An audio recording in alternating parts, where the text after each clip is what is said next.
Greetings Earthlings, thank you for checking out my channel and thank you for clicking on this video. In this video, I'm going to talk about a movie that I just saw recently, which is The Drop. It's written by Dennis Lehane, based off on a short story that he wrote. And it's one of the draws ng movie sa akin why I made time to see this movie. It's because he wrote one of the movies na I think one of the most interesting movies nitong past years, which is Shutter Island, starring Leonardo DiCaprio. And I found that movie interesting. I found the theme of this movie interesting as well. I love how he writes these troubled characters and how he portrays their struggles, their emotions in a very subtle way.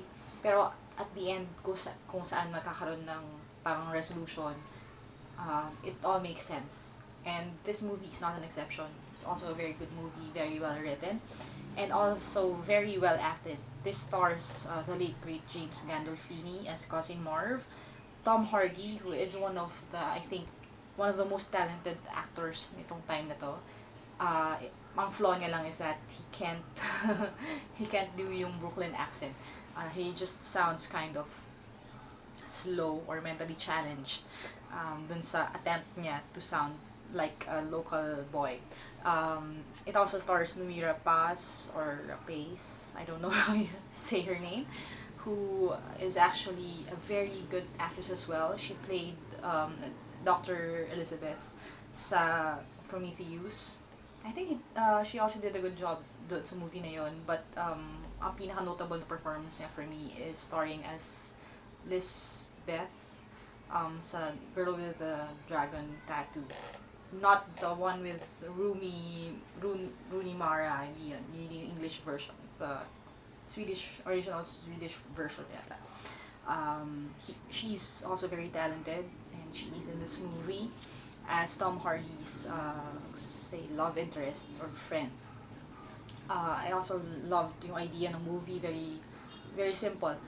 In that yung bar, the setting ng movie, is a drop point for um, the mob ng Chechens sa New York. Drop point siya because that's where they tell their people to bring their money sa isang night. And the movie follows yung life ni James Gandolfini, the owner, the person in charge of the bar, who used to be the owner of the bar, kaya lang nang-buyout na siya ng mga Chechens. And also yung kanyang cousin na si Tom Hardy, or Bob. Diba? Name pa lang inconspicuous ng Bob. Pero kaya nga, very well written talaga itong movie na to. And ang first incident is that merong nagkaroon ng hold up sa isang night ng bar. And so at first it starts out as a mystery as to who was behind yung robbery. But it evolves into something bigger because the mob people are, well, naturally very angry na nanakaw yung pera nila. And umikot na yung kwento. Uh, I won't tell any more details kasi ayoko ma-spoil yung movie for you, but it's really very interesting kung paano natin makikilala yung character ni Tom Hardy or ni Bob. Um, let me just talk to you about Rocco. Rocco is actually a pit bull na na-rescue ni Bob sa trash can ni Nadia, ni Numi. And together, they rescued the dog. And even if hindi siya adept sa pagkakaroon ng responsibility, si Tom Hardy yung tumanggap ng responsibility ng dog, he decided to keep the dog. And you see this very soft-spoken, very dark and mysterious guy turning into something else because he kind of fell in love with the dog and he was ready to do a lot of things for the dog. And yung journey lang na yun ng pag-change character niya is actually worth seeing the movie for.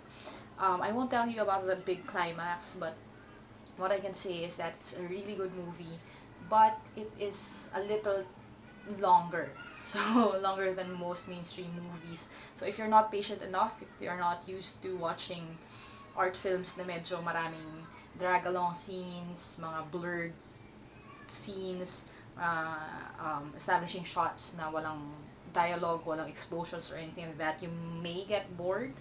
But what I would say is this is a good first step in watching more mature films nga, like I said. When I say mature pala, I don't mean graphic as in sexually crude or no. I mean movies that are not yung parang okay, first scene, second scene, third scene, yung merong arc na ganon. This type of film actually requires audiences to notice yung personality of the characters in the way that they behave, how they act, paano sa yung positions ng hands nila. And this is a good movie for that. I also want to give props to the director. I'm not sure what his name was. Pero magaganda rin yung shots ng movie. Kaya lang mabagal talaga yung pacing. So if you're not patient enough, you may not enjoy it, but it's really worth it if you wait until the end because it's a good, it's a really good movie. Um, so that's that, and thank you for watching this video. If you have any movies that you want me to write about on my blog, which I will have the link posted below, or if you want me to do a movie review of a film that you want coming up or past na, just let me know and I'll try my best to cater to your request. So thanks for your time and feel free to comment below if you agree or disagree with me. And I'll try my best to get back to you as soon as possible, okay? Thanks and have a great day. Bye. Keep watching movies.